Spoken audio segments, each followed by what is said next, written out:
നേർവീതി പ്രഭാഷണ പരമ്പരയിലേക്ക് ഏവർക്കും സ്വാഗതം.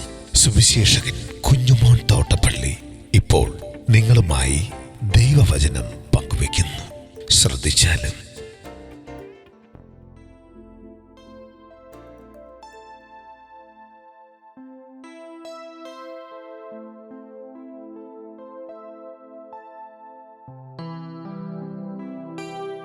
സൂക്ഷിച്ചൊഴിയേണ്ടവർ.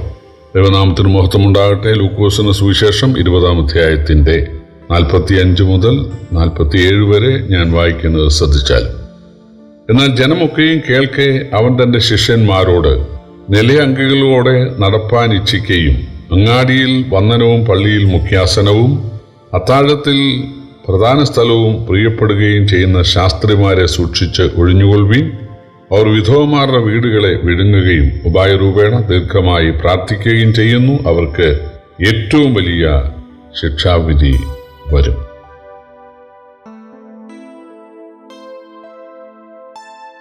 കർത്താവായ യേശുക്രിസ്തുവിന്റെ ഇഹലോക ജീവിത ശുശ്രൂഷ അവസാനിക്കാൻ പോവുകയാണ്.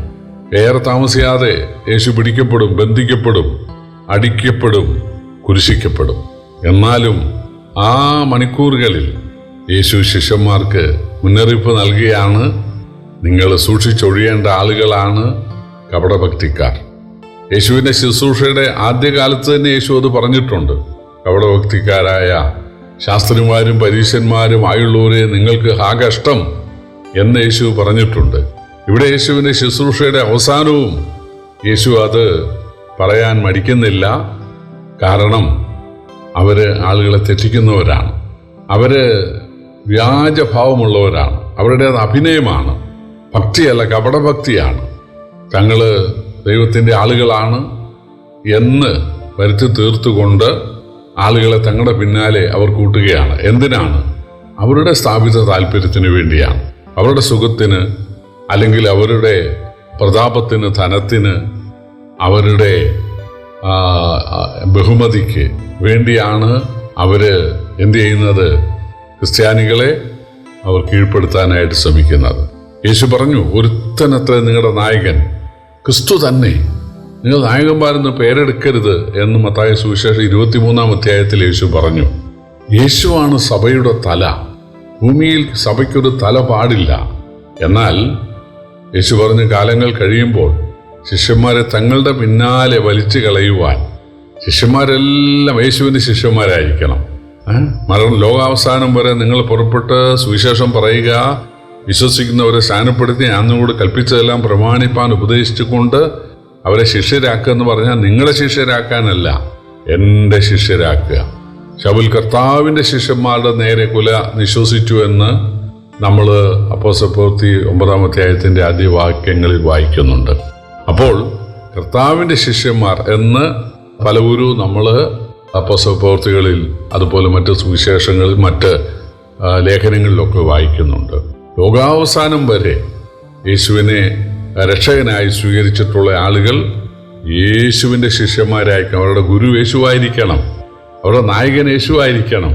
അത് സ്വർഗത്തിലായിരിക്കണം. ഭൂമിയിൽ ഒരു നായകൻ പാടില്ല.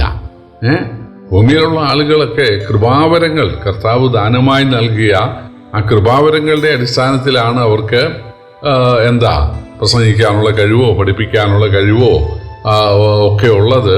ദൈവത്തിൻ്റെ ദാനമാണ്, ദൈവം അവർക്ക് നൽകിയ കൃപാവരമാണ്.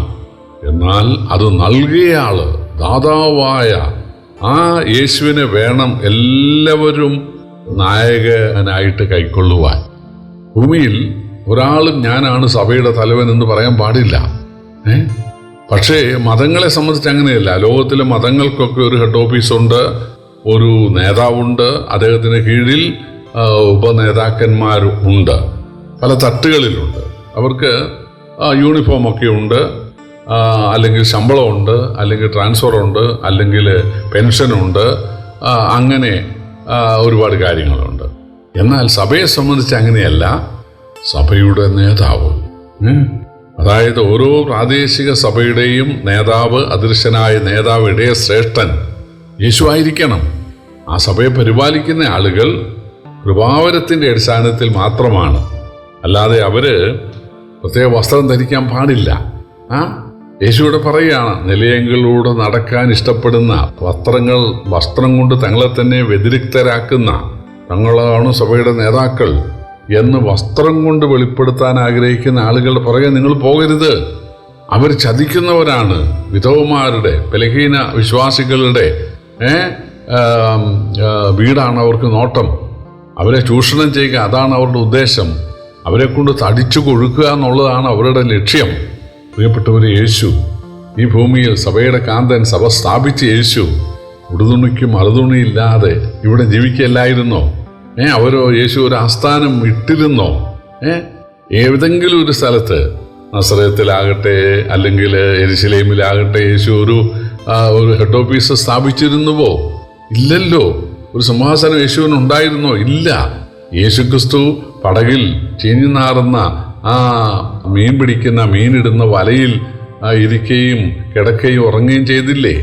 യേശു മലയിൽ പോയി പാറപ്പുറത്തല്ലേ ഉറങ്ങിയിരുന്നത്? യേശു തറയിലൊക്കെ ഇരുന്നല്ലേ ഭക്ഷണം കഴിച്ചിരുന്നത്? യേശുവിന് സാധാരണ വസ്ത്രമല്ലേ ഉണ്ടായിരുന്നത്? യേശുവിൻ്റെ ശിഷ്യന്മാർക്കും അങ്ങനെയല്ലേ ഉണ്ടായിരുന്നത്? എന്തെങ്കിലും ഒരു പ്രത്യേകത അവർക്ക് ഏതെങ്കിലും ഒരു വസ്ത്രത്തിൻ്റെ കാര്യത്തിലോ അല്ലെങ്കിൽ മുടിയും താടിയും അതിൻ്റെ അടിസ്ഥാനത്തിലോ എന്തെങ്കിലും ഒരു പ്രത്യേകത അവർക്കുണ്ടായിരുന്നോ? ഇല്ല, ഒരു പ്രത്യേകതയില്ലായിരുന്നു. പാടില്ല. ഭക്ഷണം കൊണ്ട് അല്ലെങ്കിൽ വസ്ത്രം കൊണ്ട് ഒന്നും, അവരുടെ സ്വഭാവം കൊണ്ട്, അവരുടെ സൗമ്യത കൊണ്ട്, അവരുടെ പെരുമാറ്റം കൊണ്ട് വേണം അവർക്ക് പ്രത്യേകത ഉണ്ടാകാൻ. ഇയാളൊരു ദൈവമനുഷ്യനാണല്ലോ, ഇയാളൊരു ആത്മീയനാണല്ലോ, ഇയാൾ സഭാ നേതാവാണല്ലോ എന്നുള്ളത് അവരുടെ പെരുമാറ്റം കൊണ്ട്, അവരുടെ കൃപാവരം, അവരുടെ ശുശ്രൂഷ കൊണ്ട്, അവരുടെ സേവനങ്ങൾ കൊണ്ടാണ് ആളുകൾ മനസ്സിലാക്കേണ്ടത്. അല്ലാതെ ഈ യഹൂദന്മാരുടെ പരീശന്മാരും ശാസ്ത്രിമാരും പ്രത്യേക വസ്ത്രമൊക്കെ ധരിച്ച്, പ്രത്യേക കളറുള്ള വസ്ത്രമൊക്കെ ധരിച്ച്, ഒരു ഇടക്കെട്ടും നടുക്കെട്ടും ഒക്കെ ആയിട്ട്, അതുപോലെ താടിമീശയും അതുപോലെ മുടിയുമൊക്കെ നീട്ടി അല്ലെങ്കിൽ തൊപ്പിയൊക്കെ വെച്ച് അവരെ ഒരു അംശവടിയൊക്കെ പിടിച്ച് പോലീസ് ഉന്നത പോലീസ് ഉദ്യോഗസ്ഥരുടെയൊക്കെ ഒരു ഭാവകാവാദികളോടുകൂടെ ജീവിച്ച ആളുകൾ പിന്നീടുണ്ടായി. അതൊക്കെ ഉദ്ദേശിച്ചാണ് യേശു പറഞ്ഞത്, നിങ്ങൾ അവരാൽ ചതിക്കപ്പെടരുത്.